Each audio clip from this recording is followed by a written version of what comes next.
Di para sahabat itu, kaum muslimin, yang terbayang bagi mereka itu adalah infak, yang terbayang bagi mereka adalah sebuah kebahagiaan, keselamatan di akhirat yang kekal dan abadi di sisi Allah tabaraka wa taala.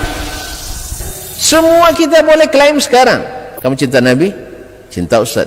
Cinta Nabi, cinta Ustaz. Termasuk saya, cinta Nabi, cinta. Kapan tahunya? Besok di akhirat. Maka apa kata Nabi sallallahu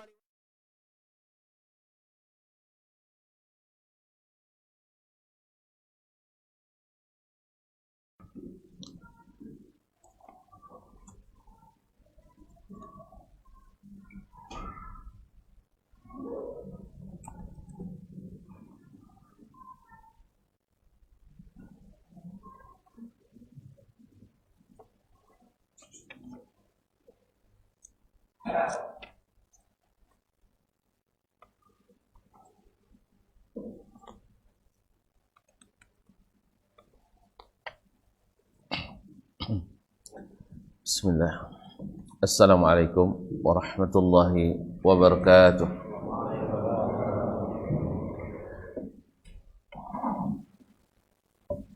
Innal hamdalillah nahmaduhu wa nasta'inuhu wa nastahdihi wa nastaghfiruhu wa natubu ilayh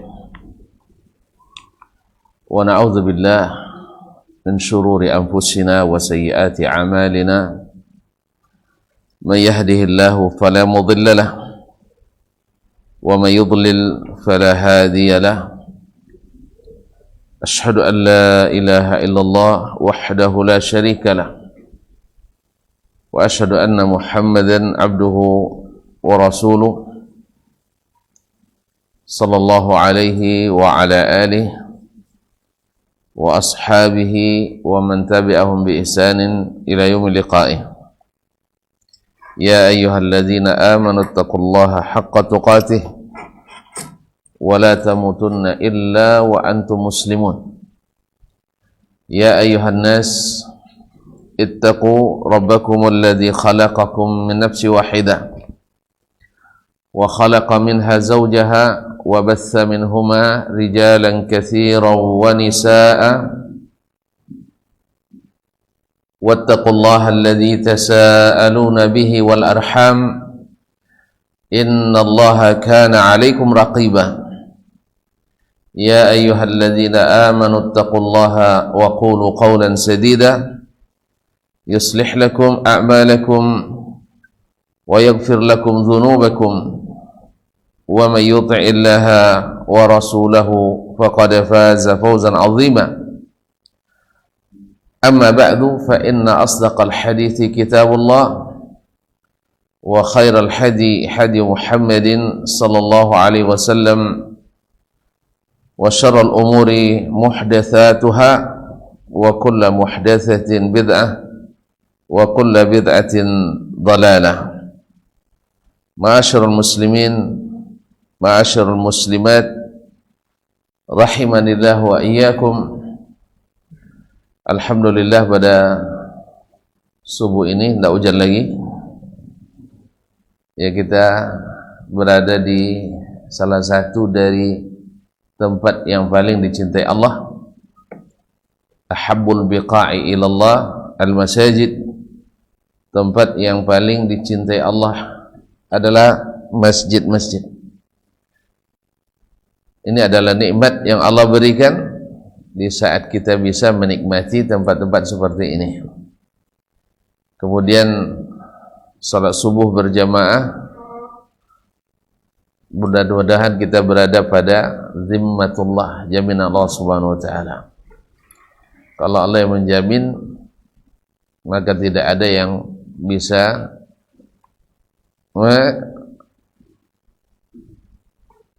kalau Allah yang menjamin, tidak ada yang bisa melakukan sesuatu kecuali dengan izin Allah subhanahu wa ta'ala. Ma'asyarul kiram, salawat dan salam kepada baginda Rasulullah sallallahu alaihi wasallam yang senantiasa bergembira melihat para penuntut ilmu, karena mereka adalah para mujahidin yang sangat ditakuti oleh musuh-musuh Islam, terutama iblis wa syaitan. Iblis sangat tidak suka pada orang yang menuntut ilmu. Dia jauh lebih takut kepada talibul ilm, kepada alim, satu orang dibanding dengan 1000 ahli ibadah. Sebab alim tak bisa ditipu, tapi ahli ibadah sangat mudah ditipu. Karena ahli ibadah kalau tak berilmu, dia ikut perasaan. Nah, kalau perasaan menangis-nangis, iblis sedikit ikut dia tuh, ya kan? Keluar air matanya seperti air mata buaya. Nah, ada tipu dia, tapi orang berilmu tidak. Makanya ilmu itu bukan perasaan dan bukan perkiraan. Ilmu bukan hasil dari rasa dan kira, tapi ilmu itu adalah yang kata Nabi SAW, innamal ilmu bitta'allum. Ilmu itu didapat dengan ta'allum, dengan belajar, yaitu ilmu kitab wa sunnah. Baik, menyambung masih di muqaddimah. Ya, kita biarlah muqaddimahnya panjang, isinya sedikit. Muqaddimahnya berisi dia kan. Nah, kemarin kita sudah menyebutkan ciri khasnya ahlus sunnah. Ya, sebab tidak sedikit yang mengatakan ahlus sunnah adalah yang misalnya mazhabnya ini dan itu, ya tak? Kalau tidak ini mazhabnya, tidak ahli sunnah. Subhanallah. Kalau kita katakan tidak, yang ahlus sunnah itu sesuai dengan namanya. Ya, sesuai dengan namanya, ahlun. Apa makna ahli? Ahli itu apa artinya?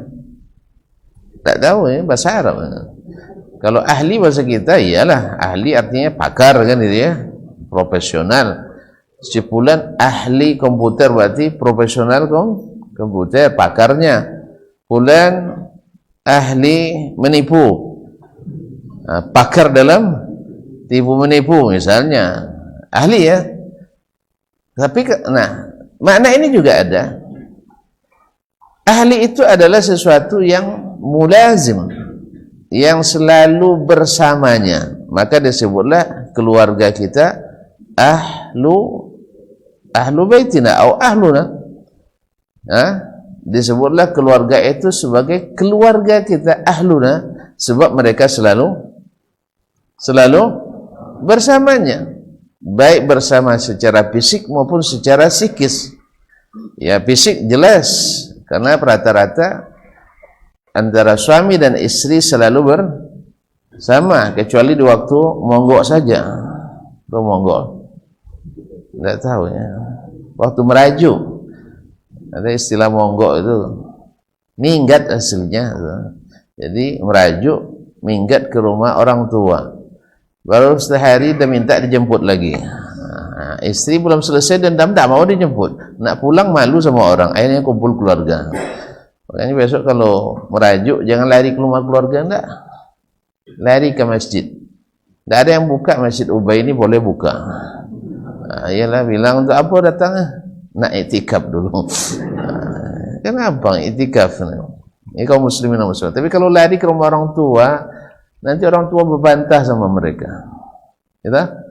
Nanti yang lari saya ke rumah orang tua saya pasti menyalahkan istri saya, tak?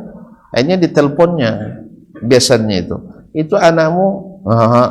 Dia bilang anakmu yang kurang ajar kan ya. Akhirnya mendengar itu senang tak orang tua? Ternyata sama anak sama orang tuanya ya, gitu.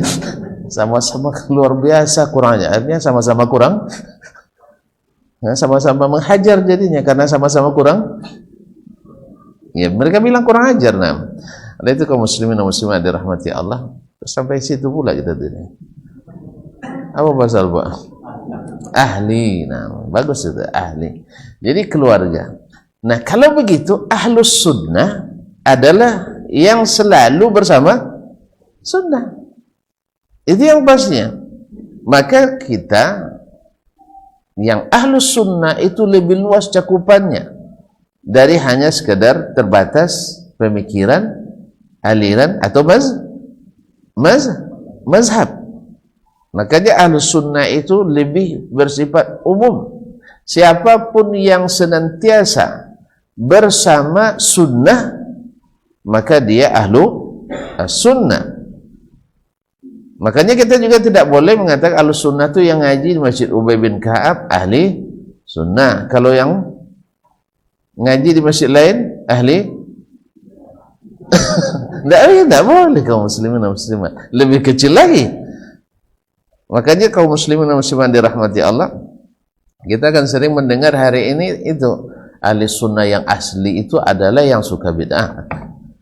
Nah, kalau ada bid'ah hasanahnya berarti ahli sunnah. Tapi yang anti bid'ah, suka sunnah, ahli sunnah yang tidak asli. Kan lucu kadang-kadang. Makanya di situ penting barangkali sebab orang sekelas Imam As-Subki sendiri, Al-Ibn, dalam Tabaqatus Syafi'iyah mengklaim seperti itu. Makanya wajarlah kita-kita yang belakang ini yang lebih rendah, jauh di bawahnya ilmunya, akan lebih fanatis lagi. Dia bilang bahwa seluruh ulama Syafi'iyah itu adalah bermazhab akidah Asy'ari. Kalau seandainya tidak Asy'ari berarti bukan mazhab Syafi'i. Subhanallah. Makanya ini ratusan dikumpulkan nama-nama ulama Syafi'iyah, belum selesai ya.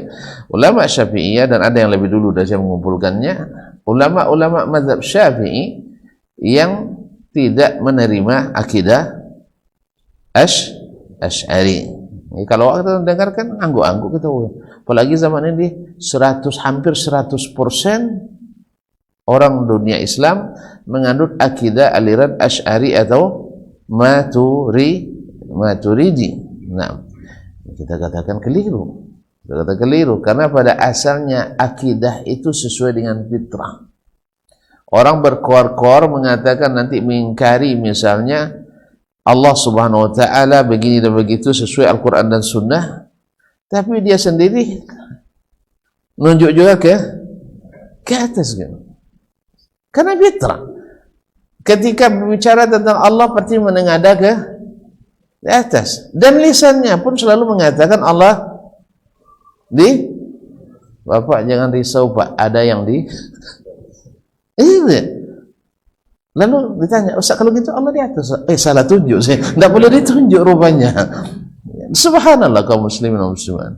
Jadi tanpa sadar ya, karena fitrah ya, semua kita akan mengatakan di atas. Cuma ketika ngaji akidah hilang atasnya, tinggal di mana-mana. Allah musta'an. Itulah sebabnya kita nak belajar salah satu dari ini, bukan yang paling dulu ini. Ya, ini bukan ulama yang yang menulis tentang akidah as-salaf, akidah ahli sunnah, ashabil hadis yang pertama. Ada yang sebelumnya lagi seperti Al-Muzani Ushulus Sunnah, Imam Ahmad dalam Ushulus Sunnah, Al-Ajurri 301 dalam kitabnya Asy-Syari'ah, dan seterusnya banyak. Cuma saya ngambil ini pertama, ini jarang dimulakan. Yang kedua ini yang ada sama saya sekarang ini. Yang lain ada juga, cuma terlimpik-limpik kitabnya kau yang dapat.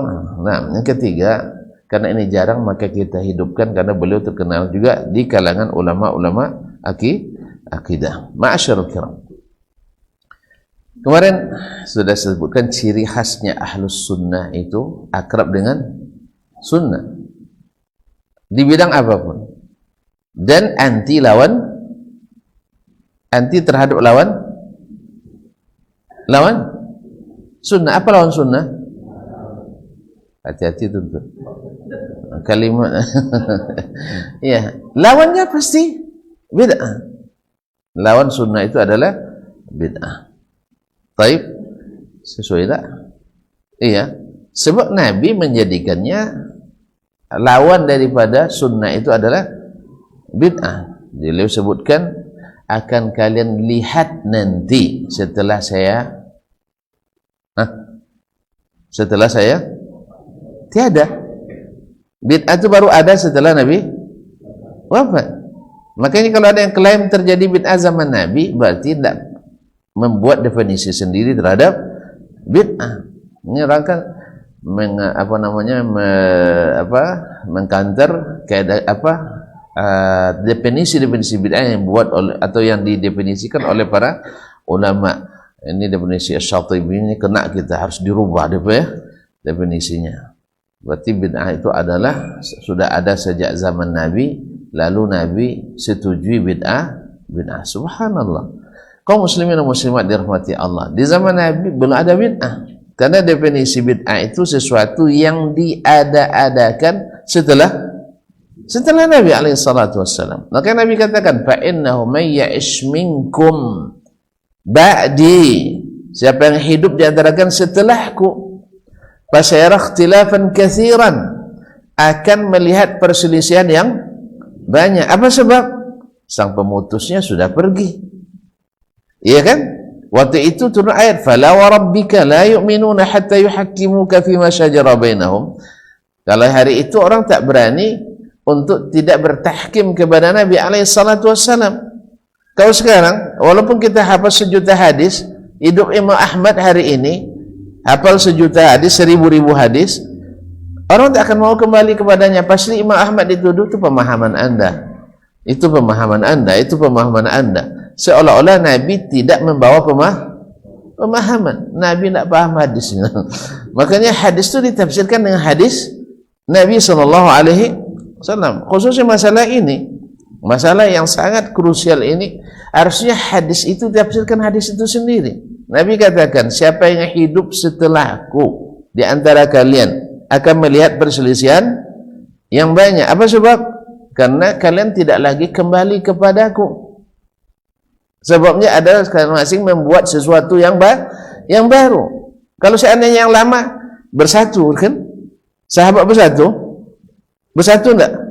Walaupun mereka ada perbedaan pendapat, tapi tetap bersatu. Kenapa? Perbedaan pendapatnya berada di atas sunnah. Kalau kita enggak, perbedaan pendapatnya karena melakukan sesuatu di luar sunnah. Itu masalahnya. Dan mereka dulu beda pendapat, di antara sebabnya karena belum sampainya dalil. Kalau ada sampai dalil, mereka selesai. Ya, Pak? Selesai. Kalau sudah sampai dalil, selesai. Insya Allah. Cuman kan ini masing-masing punya murid kan? Ya, murid, gurunya belum sampai kepadanya, muridnya sudah terkembangkan ya itu. Akhirnya dulu kalau orang dulu, kalau sudah sampai dalil selesai. Tetapi semakin ke belakang fanatismenya semakin tinggi. Maka akhirnya tidak mau selesai, apalagi di zaman kita ini. Kita jelaskan, ini hadis Nabi ditafsirkan dengan perbuatan Nabi, ditafsirkan dengan takrir Nabi. Kan tidak paham kita itu kan, oh enggak, mazhab kita enggak gitu. Terus mazhab kita beda sama mazhab Nabi ya. Rela antum berbeda mazhab sama Nabi SAW? Jelas?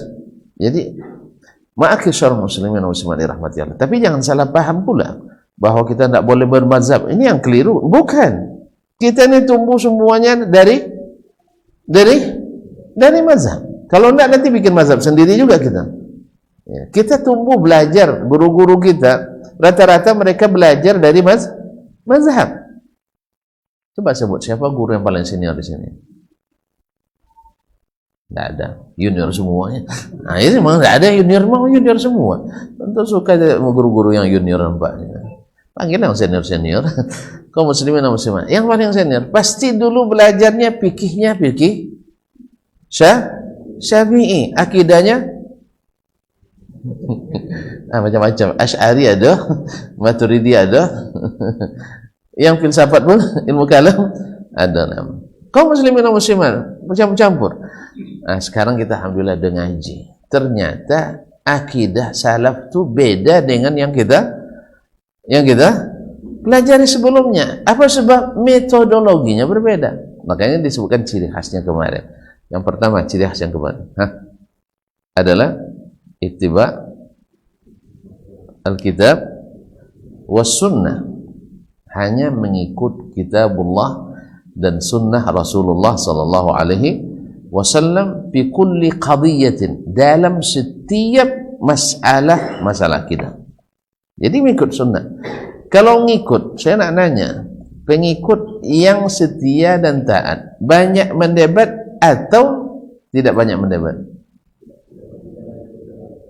Tidak banyak mendebat. Tidak perlu didalami. Kalau orang taat, kaum muslimin dan muslimat, misalnya seorang istri yang taat pada suami, apakah dia harus mendalami seluruh perintah suami? Iya ya, dek, besok abang musafir, ya, tolong siapkan pakaian. Jelas nggak? Jelas. Baik, perlu nggak dia bahas dulu pakaiannya yang model tahun berapa, bang? Perlu gitu ya? Hah? Model tahun berapa dan seterusnya. Kemudian untuk apa abang bawa pakaian? Yang baru dibawa atau yang lusuh? Kasih yang baru, jangan-jangan di sana ada cabang pula. Soalnya itu tidak perlu dilami. Yang taat itu siap laksanakan. Makanya mohon maaf kaum muslimin, bapak-bapak kita yang di instansi TNI dan Polri rata-rata lebih taat dibanding sipil. Apa sebab? Mereka, kamu berangkat, siap laksanakan, itu kan? Gitu ya, siap laksanakan. Makanya mereka cepat melaksanakan. Kalau kita tidak, jelas. Qala Allah, qala Rasulullah sallallahu alaihi wasallam. Tunggu dulu Ustaz.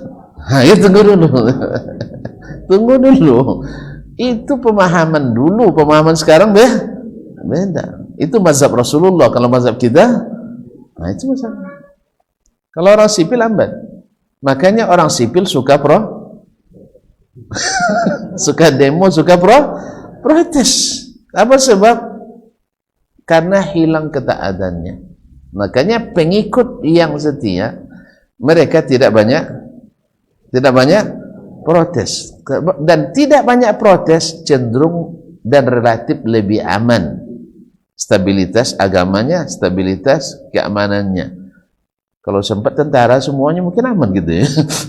Ya semuanya siap laksanakan. Nah kalau sudah mulai tidak siap laksanakan, itulah terlahirnya kudeta. Jadi kalau ada militer yang kudeta, ini terpengaruh oleh oleh nafsu sipilnya.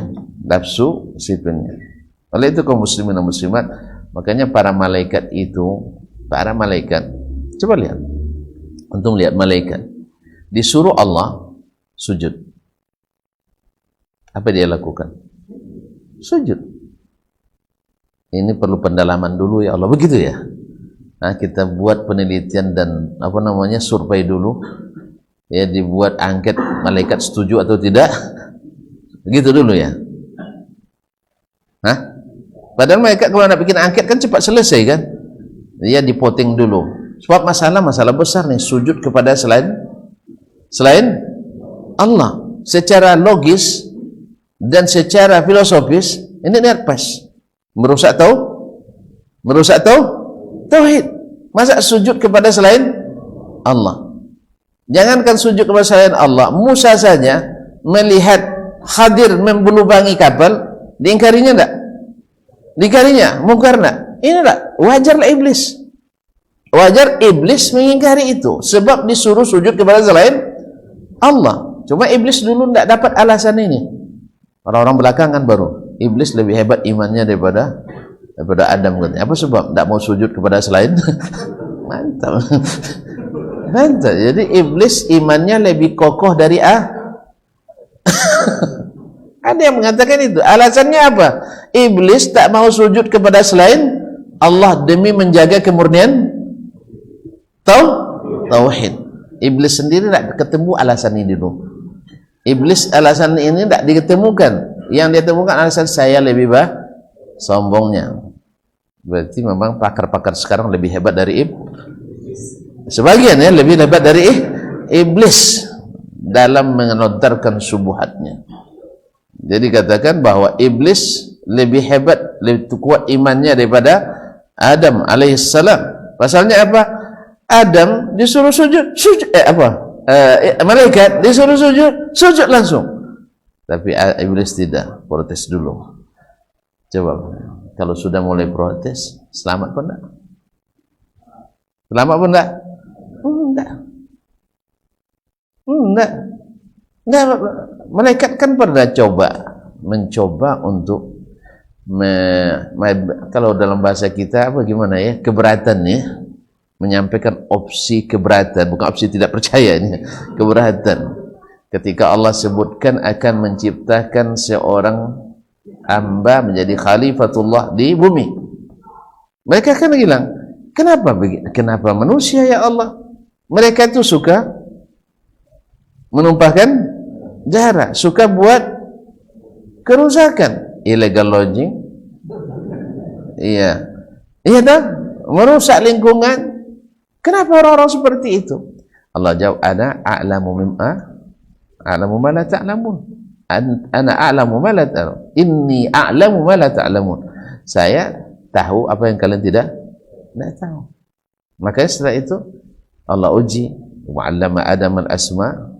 Allah tunjukkan, Adam diajarkan Allah nama-nama, ya. Lalu ditunjukkan kepada malaikat. Tolong sebutkan nama-nama tersebut. Tidak tahu, karena belum diajarkan. Tahu kan? Kalau tidak diajarkan tidak tahu. Kalau tidak diajarin tidak tahu. Sekarang Adam, kamu kan sudah diajar, jadi tahu, sebutkan. Ketika itu baru malaikat tahu. Subhanaka la ilma lana illa ma 'allamtana. Maha suci Engkau ya Allah, tidak ada ilmu kami kecuali yang Engkau ajarkan. Dari sisi akal, mana yang lebih bersih, akal malaikat atau akal kita? Saya ulang lagi. Ya, mana yang lebih bersih, akal malaikat atau akal kita? Akal malaikat. Tapi tetap tidak berilmu kalau tidak diajarkan Allah Subhanahu wa taala. Makanya akal ternyata tidak cukup. Apalagi mengetahui sesuatu yang tidak terdeteksi oleh indera kita. Akal itu kan mencerna apa yang dilihat, apa yang didengar, apa yang dirasa, ya, dan apa yang dikira tidak masuk, kira-kira tidak masuk. Analogi membandingkan. Makanya masuk kita nanti pada setelah ini masih mukaddimah, Pak.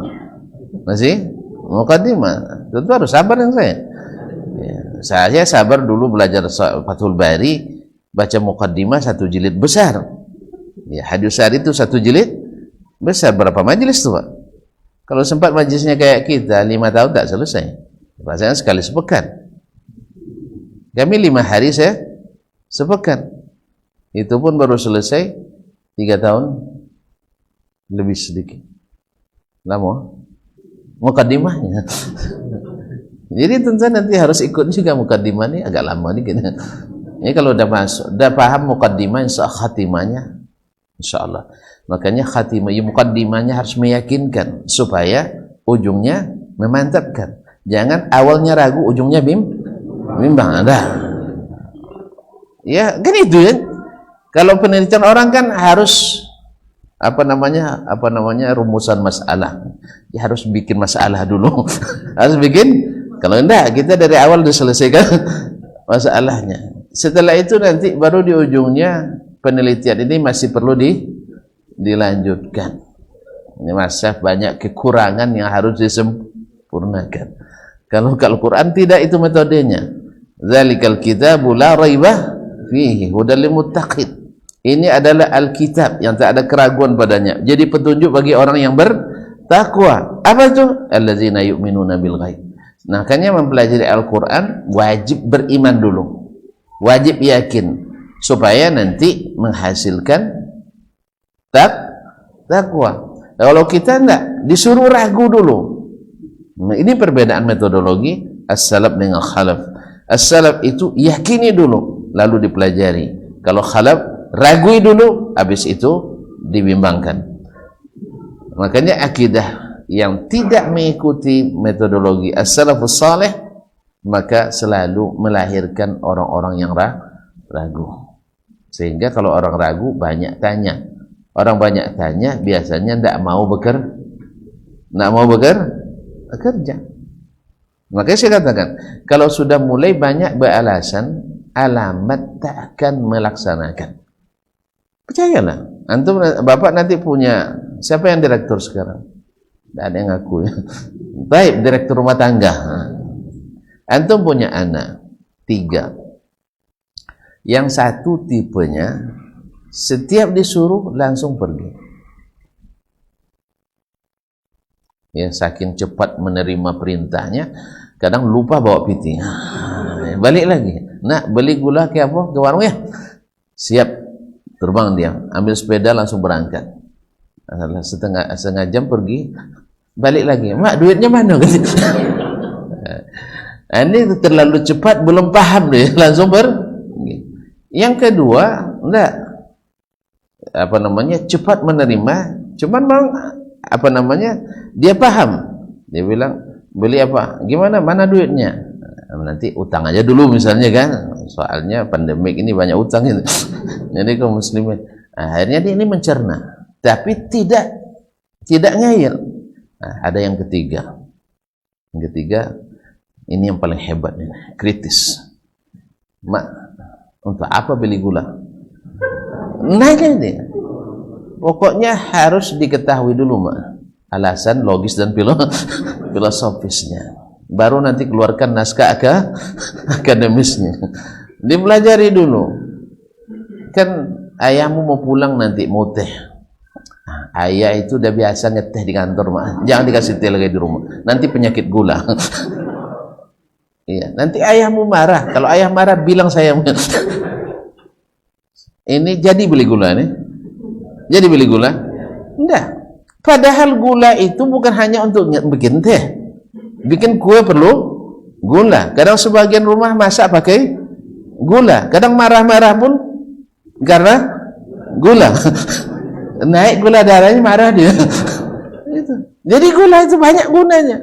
Nah, anak yang tak langsung dibeli, jelas bukan karena bodoh, tidak, karena dia tahu perintah atasan mesti dilaksanakan. Alasan tertinggi di rumah tangga adalah orang tua. Begitulah taat itu. Karena kita semuanya yakin bahwa orang tua kita tak akan pernah mencelakakan kita. Nah, ini juga kita tahu dan yakin bahwa Allah Ta'ala dan Rasulnya tak akan pernah mencelakakan kita.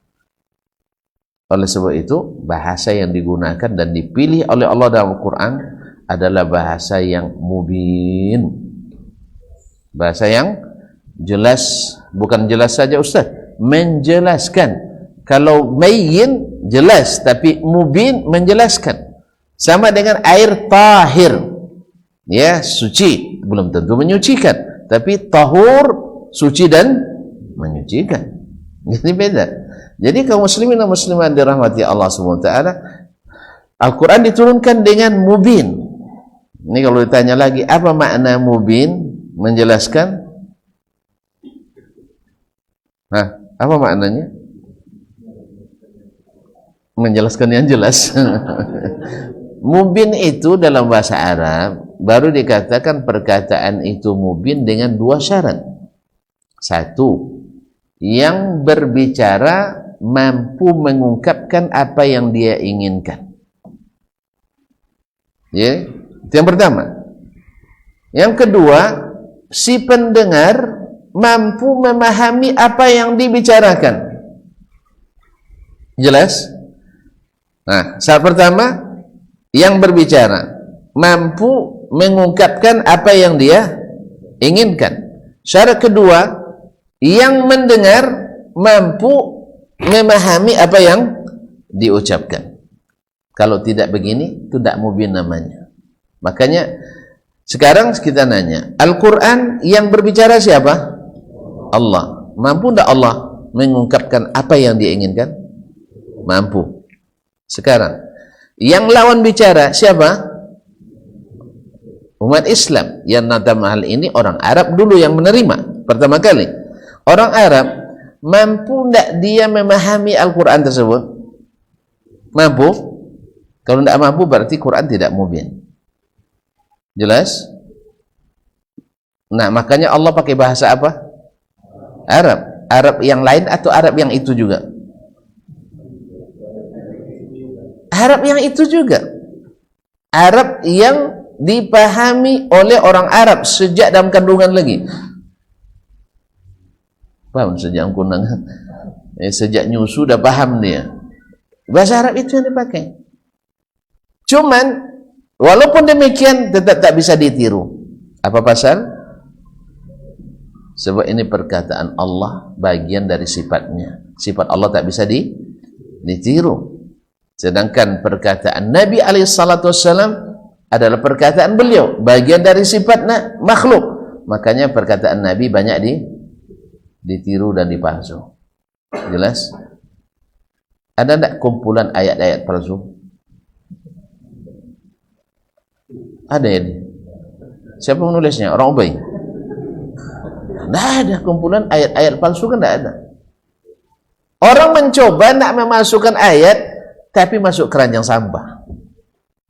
Tidak bisa dikoleksi untuk ayat-ayat palsu. Tapi hadis masih dikoleksi orang. Apa sebab? Karena ini hadis perkataan Nabi. Nabi makhluk apa bukan? Makhluk. Makanya bisa ditiru orang. Makanya Al-Quran makhluk apa bukan? Bukan. Oleh sebab itu tak bisa ditiru. Catat baik-baik itu. Ya, laisa kamitslihi syai'un. Walaupun orang mencoba nak menjadikan Al-Quran sebagai makhluk. Allah musta'an. Jelas? Ini sederhana sekali kaum muslim. Baik. Allah yang berbicara. Sanggup menjelaskan? Sanggup. Apa yang diinginkan? Orang Arab dulu, dalam hal ini Nabi dan para sahabat, mampu tak memahami? Mampu. Ada bukti tak? Atau main kira-kira aja, mustahil lah Nabi tak paham. Ada enggak bukti bahwa bahwa Nabi dan para sahabat paham enggak Al-Quran? Atau hanya sila logika aja, alasan logis saja? Enggak mungkin lah Nabi enggak paham. Kalau enggak paham enggak jadi Islam. Nah, gimana? Ada enggak buktinya bahwa Rasulullah sallallahu alaihi wasallam paham apa yang Allah ucapkan, yang Allah wahyukan? Ada bukti? Ada apa buktinya? Hah? Takut apa? Nggak dengar saya. Takut? Takut apa? Takut mengatakan. Oh. Buktinya mereka paham, mereka tak banyak bertanya lagi. Iya. Makanya tuan-tuan setelah selesai kaji jarang bertanya, sebab tuan-tuan karena paham makanya tidak bertanya, kan? Betul kan? Atau memang tidak paham sama sekali? Pada umumnya kalau sudah paham berarti tidak banyak tanya. Sebab kalau tetap bertanya, sudah paham masih bertanya, itu namanya menyanya, bukan bertanya. Saya pernah kena batunya, Pak. Waktu kelas 2 di Darun Nahdhah dulu. Awak termasuk cepat pahamnya nahwu sarab, kan? Termasuk cepat. Apalagi bertanding sama tuan-tuan. Ya, sesama kawan-kawan saya termasuk cepat. Diasung sama kawan. Ada pertanyaan sulit, suruh nanya ke ustadznya. Ya, lalu dijelaskan oleh ustadz tuh. Keliru dia menjelaskan. Dia bilang, aku bilang, salah tuh ustadz. Kamu nih bertanya apa menyanya? Dimarahin saya. Sebab dah paham masih nguji-nguji gitu. Makanya banyak bertanya dilarang dalam Islam. Terlalu mendalami hal-hal yang tidak perlu didalami dilarang. Makanya as-salaf tidak suka mendalami hal-hal yang tak perlu didalami. Tapi kalau orang sekarang tidak, yang tidak perlu didalami tetap didalami. Karena tidak ada gunanya. Apakah betul ada manusia pertama? Didalami itu, meneliti autentisitas Al-Quran. Kapan dia nak wawancara dengan Allah SWT? Tidak akan pernah teliti penelitian seperti ini. Justru menambah kacaunya keyakinan yang sudah mantap. Makanya jangan mendalami hal-hal yang tak perlu didalami. Sekarang pertanyaan, balik ke pertanyaan tadi. Nabi paham nggak apa yang diturunkan kepadanya? Itu yang bicara imannya antum betul. Tapi ilmunya, saya minta ilmunya sekarang. Walaupun sebenarnya tidak terlalu perlu ini, tapi tidak apa-apa. Tapi ada gunanya ini nanti. Nah, paham? Ada buktinya? Ada buktinya? Tidak ada boleh tanya lagi mereka. Ada beberapa pertanyaan sudah dijawab, dijelaskan. Itu yang pertama. Yang kedua, bukti kedua, tidak cukup satu barang bukti, saya harus BB-nya harus banyak. Yang kedua, bahwa amalan mereka diterima, baik amalan hati, keyakinan, maupun amalan badan, makbul, diterima dengan arti radhiyallahu anhum wa radu anhum. Tidak banyak tanya, berarti bahasanya aja jelas. Oleh sebab itu, kalau ada yang mempertanyakan tentang misalnya Allah istawa alal arsh, ini enggak pernah ditanyakan karena mereka paham. Makanya Imam Malik rahimahullah wafat 179 ditanya tentang itu, marah besar dia sampai menggigil badannya ketika dia bertanya, kaifa istawa? Bagaimana Allah istiwa itu? Sebab apa? Karena wasu'alu anhu bid'ah. Bertanya tentang ini tidak pernah terjadi di kalangan as-salaf, di kalangan para sahabat dan tabi'in. Kamu yang pertama menanya ini.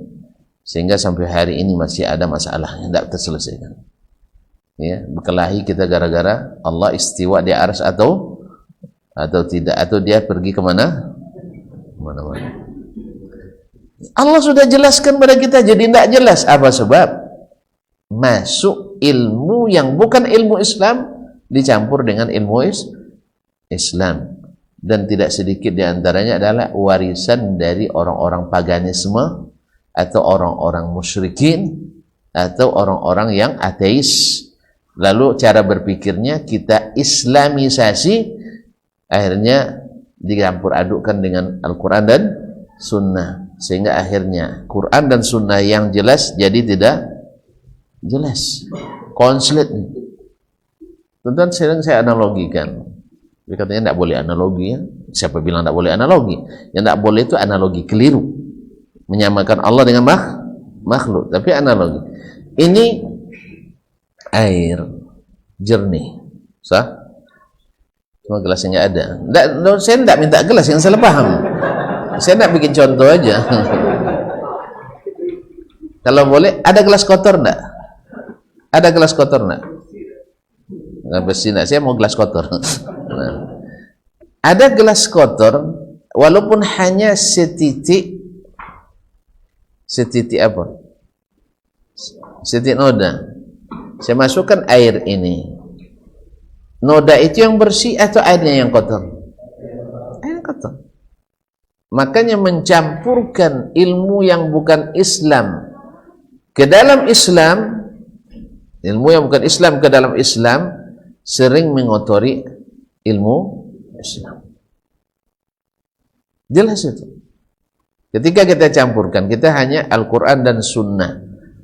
Lalu datang orang-orang Mu'tazilah dulu, berdebat sama Imam Ahmad, berdebat sama Imam Syafi'i. Kata Imam Syafi'i dan Imam Ahmad, tolong datangkan dalilnya dari Al-Quran dan Sunnah. Mereka jawab, wah Sunnah aja tidak cukup, saya harus ada pemahaman yang komprehensif. Pakai istilah, no istilah kan takut gitu kan, pemahaman yang komprehensif. Tidak cukup Al-Quran dan Sunnah. Jawab oleh Imam Syafi'i, subhanallah, dulu memang Al-Quran dan Sunnah tidak cukup ya jadi agama. Bukankah Al-Quran dan Sunnah menjadi bangunan utama? Bukan satu-satunya bangunan agama ini. Ya, tanpa Al-Quran dan Sunnah, agama tegak enggak? Enggak tegak. Dulu Nabi pakai apa? Pakai Al-Quran dan Sunnah atau pakai apa?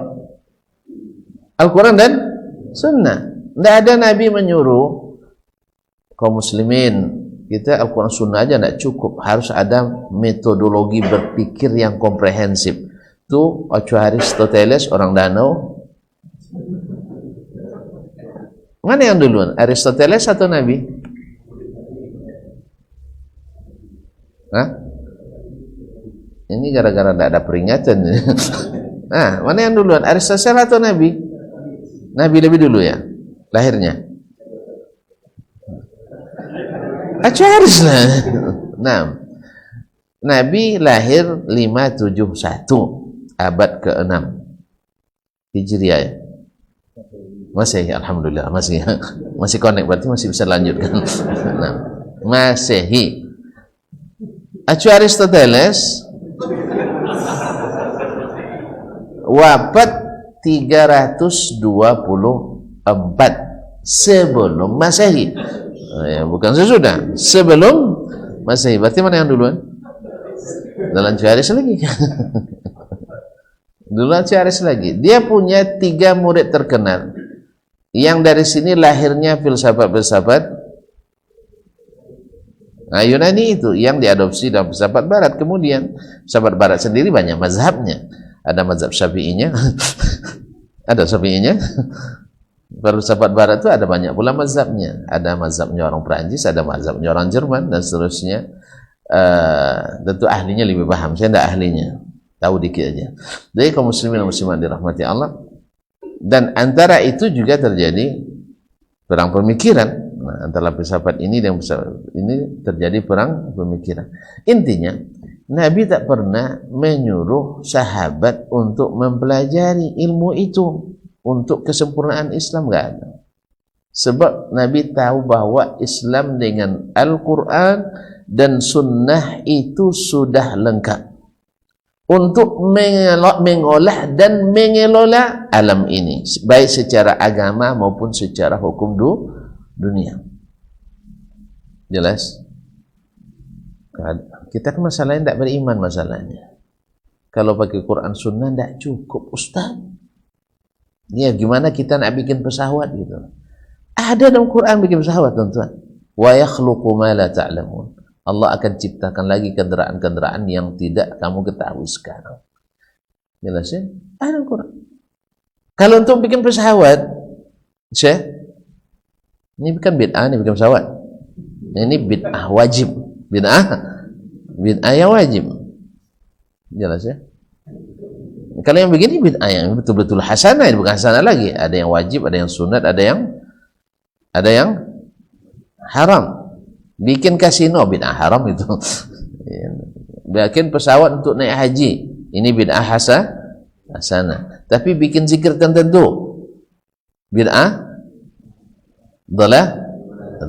Jadi ulama sebenarnya yang membagi bid'ah kepada hasanah itu, mereka mencontohkan pada sesuatu yang sifatnya wasilah, fasilitas dan sarana. Silakan dibaca ketika para ulama baik mazhab Syafi'iyah, Malikiyah ya, yang menyebutkan ada bid'ah hasanah, selalu contohnya mengumpulkan mushaf, ya tak? Mengumpulkan mushaf. Jadi sarana. Apa lagi? Bikin pondok. Ya. Ini kalian katanya bid'ah dolalah semua, itu pondok dibuat juga. Ada pondok apa sih? An-Najiyah ya? Ada pondok? Bikin pondok juga. Betul, ini bid'ah hasanah, atau dengan bahasa lain bid'ah secara bahasa. Tapi bid'ah yang dilarang oleh Nabi, yang dipertentangkan dengan sunnah, itu adalah bid'ah dalam beragama, baik keyakinan maupun peribadatan. Ini yang kadang-kadang atau sering tidak duduk oleh kedua kubu ini. Itu masalahnya, tidak duduk. Kita pokoknya semua bid'ah sesat. Jadi pesawat sesat? Iya, kesasar, hilang kemarin. Pesawatnya hilang. Jadi ini ada bid'ah hasanah itu ada. Kalau ini maksudnya. Dan ini yang dimaksud oleh para ulama itu. Awak mesti tinggi juga kan, asal dengar bid'ah hasanah, jangan diundang lagi Ustaz. Ada bid'ah hasanah katanya. Ya. Kalau maksudnya bid'ah hasanah itu adalah melakukan inovasi dalam kehidupan, Nabi sudah sebutkan. Sebenarnya tidak bid'ah juga. Antum a'lamu bi umuri dunyakum. Sebenarnya tidak bid'ah juga. Makanya andainya para ulama seperti Al-Izz bin Abdul Salam, Imam Ibn Hajar, Imam An-Nawawi tidak menyebutkan itu sebagai bid'ah hasanah, mungkin kita tidak berdebat. Tapi Allah tak ingin kita tak kehendaki kecuali berdebat juga. Hikmahnya, siapa yang istiqamah, siapa yang tidak istiqamah, siapa yang pemahamannya lurus dan siapa yang pemahamannya tidak lurus. Baiklah kaum muslimin, ada kesimpulan hari ini bahwa Al-Quranul Karim dan sunnah Nabi SAW disampaikan dengan perkataan yang mubin, bahasa Arab yang mubin, yang menjelaskan. Syaratnya yang bicara pandai menjelaskan apa yang dia inginkan. Sekarang Allah inginkan Al-Quran, Allah menginginkan sesuatu kepada kita dengan wahyu. Allah pandai mengungkapkan, pandai. Berarti Allah berbicara? Allah berbicara? Enggak. Tapi salah satu sifatnya kalam. Soalnya kalam. Bahkan lahirlah ilmu kalam. Tapi karena dicampur dengan kegelapan, akhirnya ia jadi ilmu kalam. Saya katakan ilmu kalam sebab apa? Karena kerjanya adalah melucut dan melucuti ayat-ayat dan hadis-hadis yang tak sesuai dengan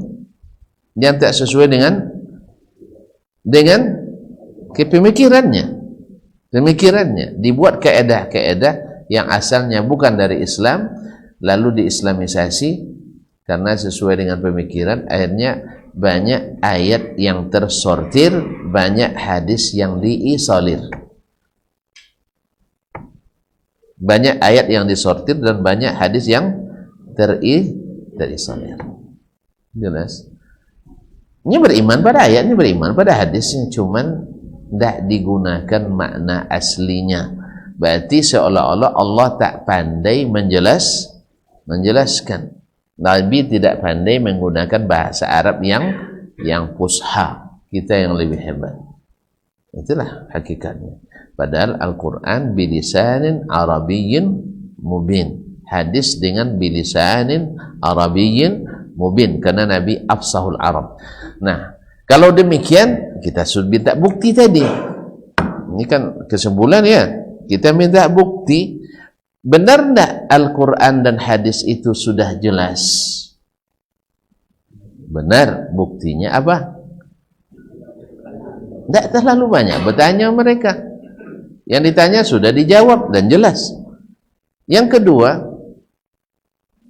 amalan mereka diterima. Buktinya radhiyallahu anhum wa radu anhu. Kemudian hidayah mereka disuruh kita mengikutinya. Fa in amanu bimithli ma amantum bihi faqad ihtadaw. Apabila mereka beriman seperti kalian beriman, para sahabat, mereka lah yang benar-benar dapat hidayah. Ini kadang-kadang hidayah ini kan umum sekali sifatnya. Ini belum dapat hidayah. Hidayah yang seperti apa? Bukankah Nabi wallazi arsala rasulahu bil huda wa dinil haqq? Allah yang mengutus Nabi dengan hidayah dan agama yang hak. Apa hidayah itu? Ibnu Jarir menukil dari Ibnu Abbas, maknanya adalah al-huda adalah al-ilmu nafi', ilmu yang bermanfaat. Baru dikatakan ilmu bila meyakinkan. Kalau masih meragukan tidak dianggap ilmu. Baiklah. Kemudian kedua, wadinil haq, agama yang hak itu adalah al-amalus salih. Jadi oleh sebab itu siapa yang hendak mendapatkan apa yang dibawa Nabi, cari ilmunya dari Al-Quran dan Sunnah dan lihat pengamalannya pada Nabi dan para sahabatnya. Selesai. Ikuti dia saja, jangan mengambil jalan sendiri. Kita tidak.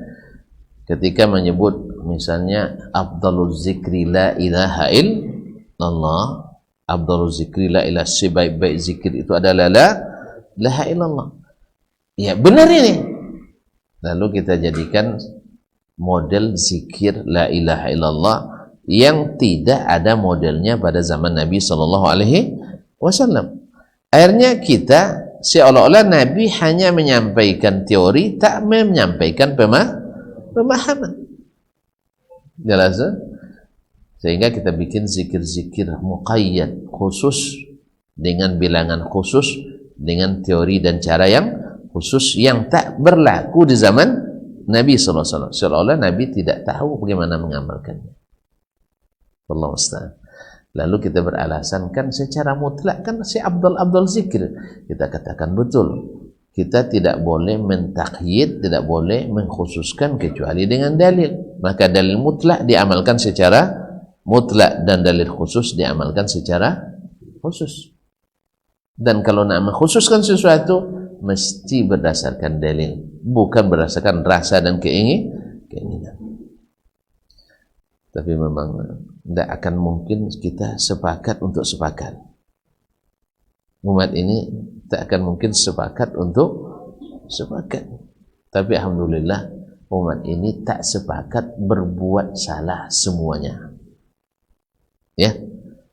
Walaupun mungkin ghalibnya mayoritas salah, tapi pekan patah ada ta'ifatun, segolongan dari umat yang qaimin alal haqq, yang berdiri di atas kebenaran, di atas sunnah Nabi alaihi salatu wassalam. Tak mungkin sepakat. Dan alhamdulillah kebanyakan umat sepakat berbuat kebenaran. Alhamdulillah kita masih sepakat.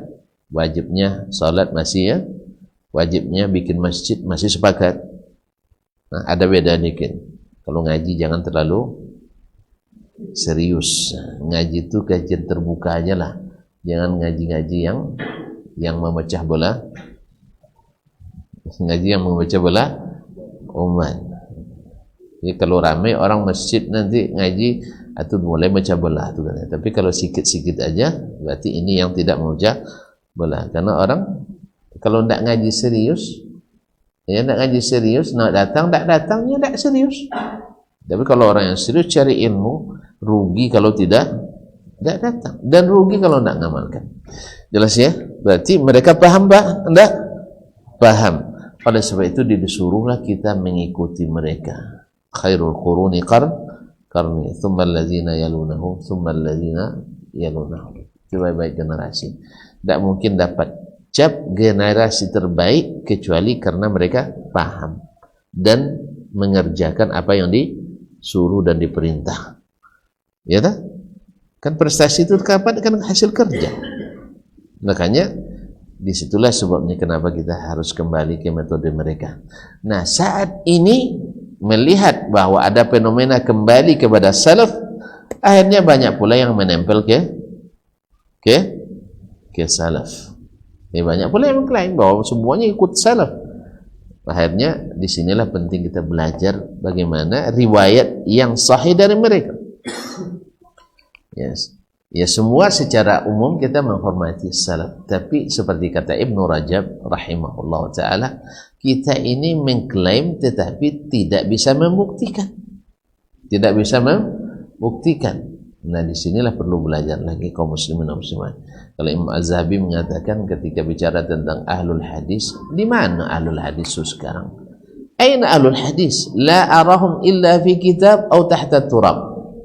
Yang ada dalam kitab atau sudah ditimbun tanah. Kalau ada timbun tanah masih hidup? Enggak. Ya. Itu zaman Imam Az-Zahabi dia sudah mengatakan itu. Apalagi di zaman kita. Karena yang disebut ahli hadis sekarang banyak yang melenceng dari manhajnya ahli hadis itu sendiri. Karena terpengaruh tadi, kan segelas air dibanding setitik apa tadi? Setitik noda kalah satu botol ini. Ibarat pepatah kita, gara-gara nila setitik rusak susu sebelanga.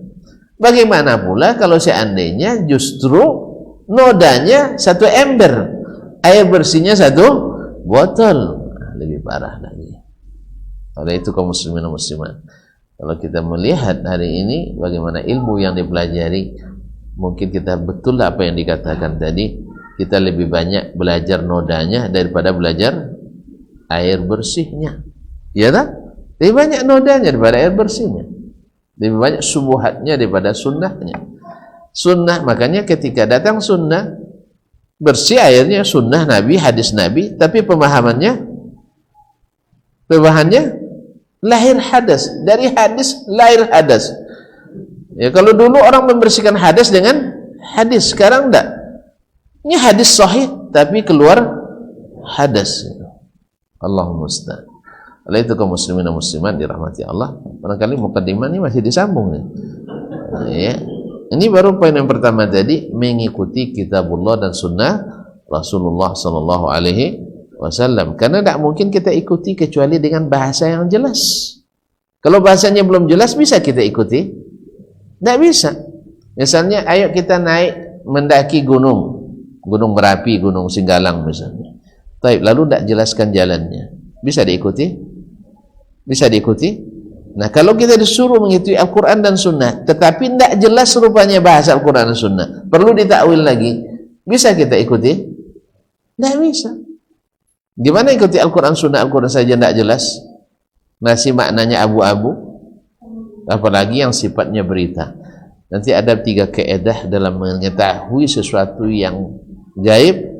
Nanti ingatkan saya, ya, ada sekarang aja ambil kalau tuan-tuan mau. Cuma perlu 45 menit lagi. Ya, kalau enggak jelas nanti. Poin-poinnya saja lah saya sampaikan sekarang, ya. Untuk mengetahui sesuatu dengan benar. Ya, dengan benar. Tak bisa kecuali melalui salah satu dari 3. Ini berlaku pada semua nanti kajian tauhid kita. Kecuali melalui salah satu dari 3 cara atau 3 metode. Yang pertama dengan cara menyaksikan langsung. Menyaksikan langsung.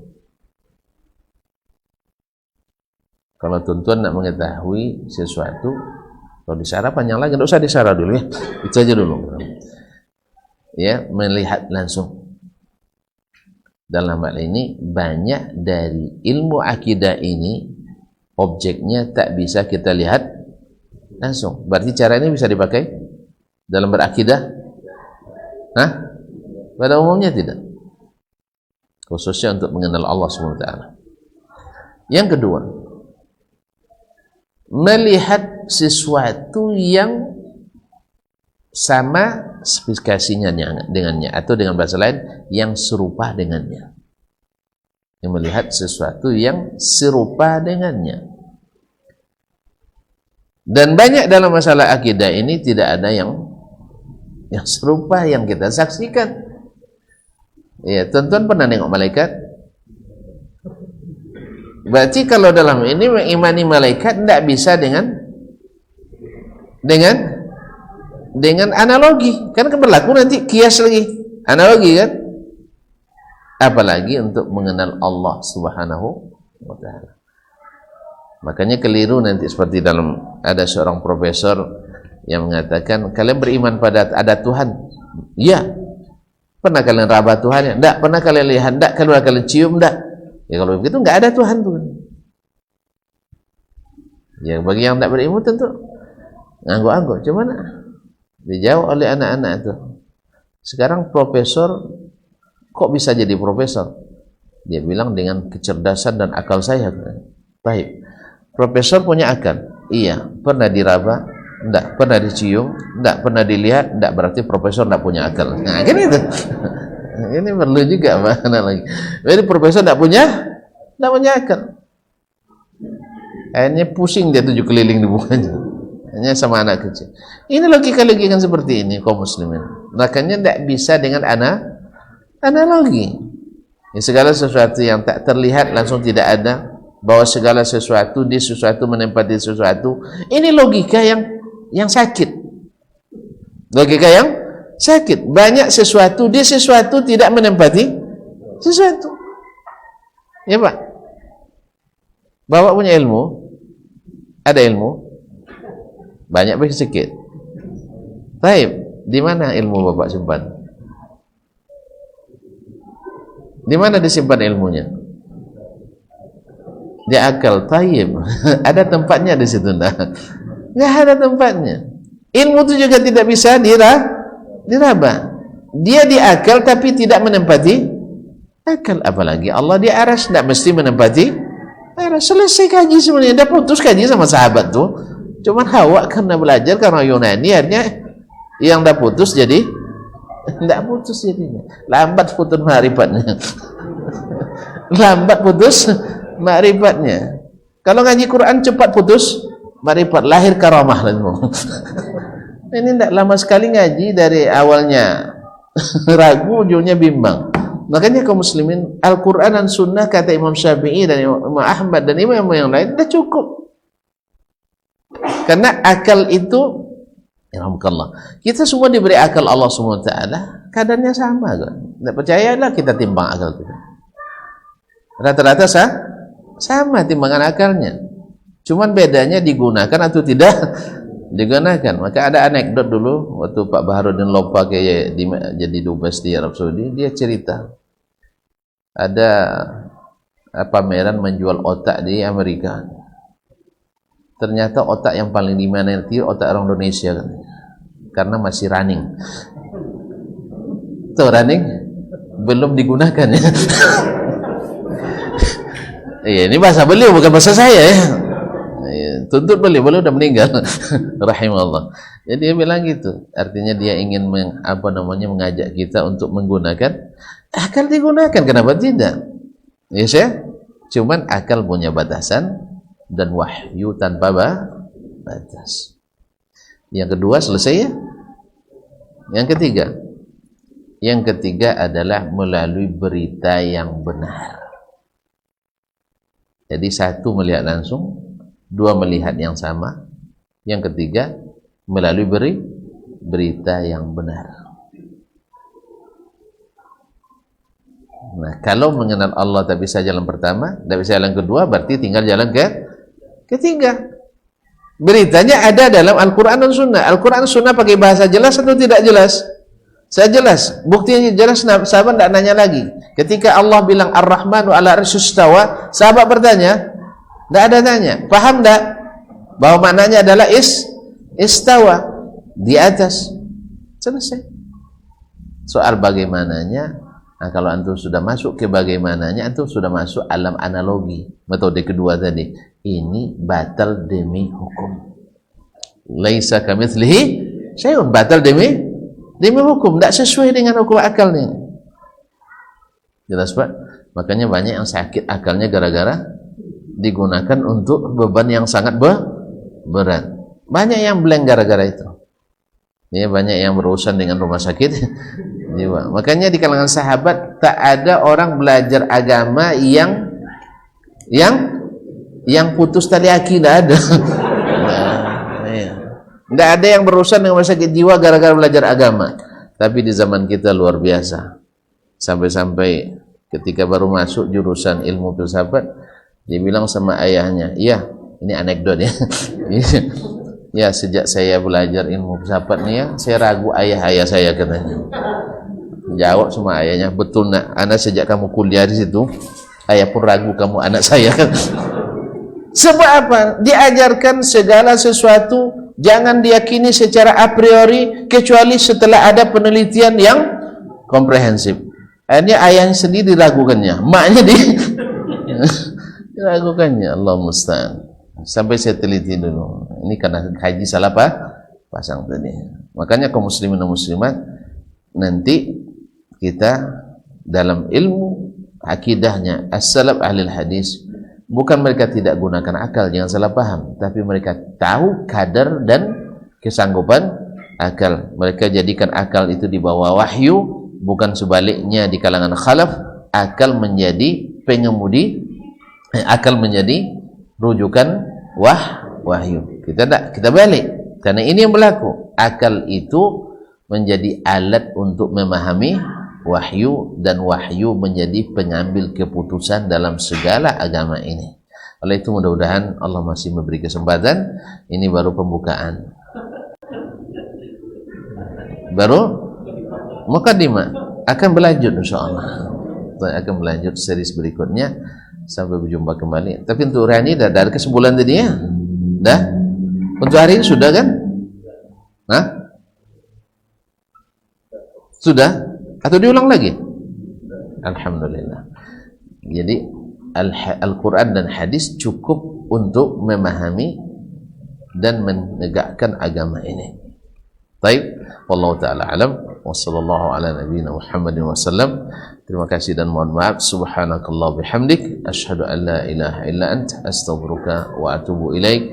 Wassalamualaikum warahmatullahi wabarakatuh.